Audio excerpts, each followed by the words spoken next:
Hi, my name's Russell Norman, and welcome to Blue Marble Storytellers, bringing you great stories from around the globe.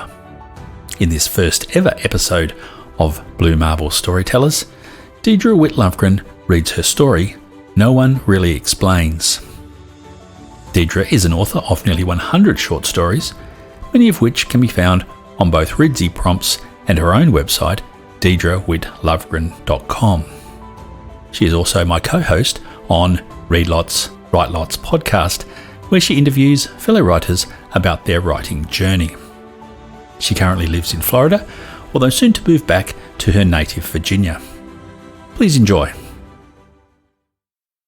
No one really explains to you that only after your cervix dilates to 10 centimeters that the true horror show begins. The mounds of maternity pamphlets, handouts, and books you dutifully study, and the endless streams of websites, blogs, and postings you devour will all allude to bearing down. But they don't really convey the medieval torture of doing crunches for 2 hours, while spine-breaking contractions make you question if the rest of your life is worth living. Epidurals wear off. Nurses have seen worse. Doctors come and go like it's a cocktail party. Your husband is trying to be helpful while holding your hand, listening to the foulest of language proceed from your mouth. Monitors beep, doctors and nurses confer as if you are some bovine livestock stuck in a paddock. Unspeakable things slide out of your body, and then your baby is born. No one really explains how all-consuming the moment is when you first lock eyes with your beautiful little creature who has grown under your heart for 9 months. Philosophers and therapists will argue about the importance of nature versus nurture. Intellectuals and empiricists will opine about tabula rasa. The baby's mind is a blank slate, devoid of any sensory experiences. Ha! Fools all. For you peer into your baby's bluest of eyes and see the eternities.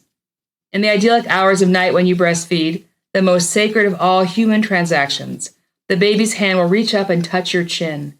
In utter and ineffable joy, you promise this child that you've spun into existence everything, absolutely everything, knowing full well that loving anything this much will make you vulnerable. Vulnerable to the point that you will feel its pain and double that with your own. The thought of what you will do and will sacrifice for this baby in your arms steels you against what you think you know is coming. It will drive you to your knees in search of an omnipotent, benevolent God who must exist, who must help you with this child. Because if anything happens to this baby with its enormous, trusting eyes, you will be unable to bear it. No one really explains how confident you are in your parenting abilities when your child turns 5 years old. You and your husband congratulate yourself for raising a precocious kindergartner who knows how to sound out words: cat, mat, hat, rat, bat. You check his folder for green lights, with the occasional yellow light for not walking in a straight line to lunch, but seriously, there are worse crimes. You secretly judge another mother who brings her child a wrapped snack or toy every day at pickup. Obviously, she is raising a serial killer. As for you and your little man, snacking on grapes cut in half to avoid choking. Late afternoon t-ball practices. The coach is the epitome of patience.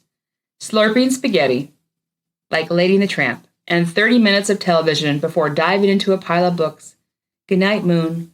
Fox and socks. Don't let the pigeon drive the bus. Daddy comes home just in time to tuck a freshly bathed rascal dressed in Star Wars pajamas right into bed. Later, over glasses of red wine, you and your husband discuss having more children. In a quiet moment, you tamp down a burgeoning resentment towards your own parents.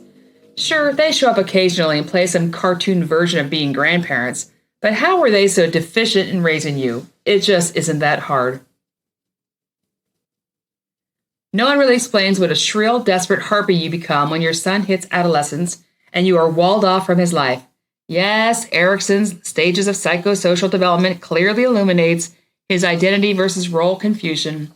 At this point, you will glom on to any cockamamie theory or feel-good philosophy just to find some peace of mind. Otherwise, your mind constantly churns, devising ways to get your son to interact with a family, with a dog, with you, fully knowing you have to let him grow up. You despise yourself for trolling the self-help aisle in the library. You learn words like self-care and letting go. You try to talk to your son about the basic things, wearing deodorant and flossing and washing his hair. How does he come out of the shower smelling worse? And worse, you become what you've hated most, a nag. At school and community events, other parents coo and babble about their little whomever and whatever amazing bullshit their kid is doing. Baton twirling is not a life skill, you want to shriek. At best, it's a hobby. But you nod, half listening to their dreams and of out-of-state colleges they cannot afford and their decisions about whether their teen should join the robotics or debate team. Meanwhile, you watch your son mill around the perimeter of a multi-purpose room where teens gather as far away as possible from the adults. You try your best to be discreet, but watch from the corner of your eye. Who is he speaking to? Is that a new girlfriend? Do those boys smoke weed? Do they steal their mother's prescription pills? No one really explains how giving you a baby is the perfect cosmic joke. Evidence that sentient beings watch carefully to devise just the thing to destroy you. Bearing down will come to mean a whole different thing as you as a parent have fundamentally switched from being physically tired to being emotionally drained. It will happen sometime in your adult child's early 20s. It will come in a variety of forms, but it will be expensive.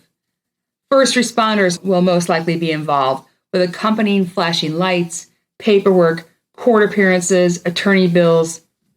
Hollow-eyed, you will find yourself in the hallways of colleges or public buildings or hospitals or pharmacies attempting to get answers from a bureaucracy that you could strangle with both of your bare hands. No one will have simple answers. There will be late-night phone calls you wish you had not answered and early morning texts you wish you had not seen. The life you nurtured will appear more fragile than even the infant you protected in the blue-black hours of the night. When you have to, you will speak of these events in hyphenated terms: gut-wrenching, heartbreaking, soul-crushing, mind-numbing. As the years pass, these days will not be trifled with. There is no joke here. Your son will forget in the fog of moving forward. You will wear these days as sacks of lead, leaden as the muted heavens who will eventually send the dawn, but not before taking a pound of flesh. No one really explains the sheer relief you feel when you see your adult child actually accomplish something on their own. Anything, for God's sake. Finish a degree, enroll in a trade school, inquire about the military, see if the local grocery store is hiring, just get out of bed before dinner, just stop drinking all of your father's beer, just progress, damn it. Anything but picking up the game controller for the billionth time and ordering large cheese pizzas. Eventually, your son lands a job interview, and you pepper him with tips that haven't been relevant in the business world for over a decade. Your son meets a nice girl and makes you a promise not to show her embarrassing pictures, like him as a toddler, waddling naked after a line of ducks by the pond. The line of ducks is linear, but getting him to waddle into adulthood is entirely circuitous. No one really explains the transcendent joy of becoming a grandparent, holding a trusting little one who smells like spring and puppies. You see your own son age overnight, changing as the mantle of fatherhood descends. As you prepare to leave his home after holding your grandchild for the first time, the baby fusses. You watch mother and father attempt to soothe the child in a scene as holy as any holiday creche. If you could, there would be many things to explain to them, to these earliest, earnest new parents.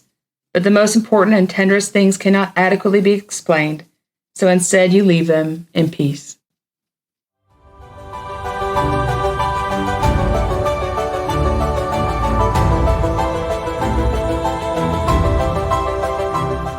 We hope you've enjoyed this story, and if you'd like to provide some feedback, we'd love to hear from you.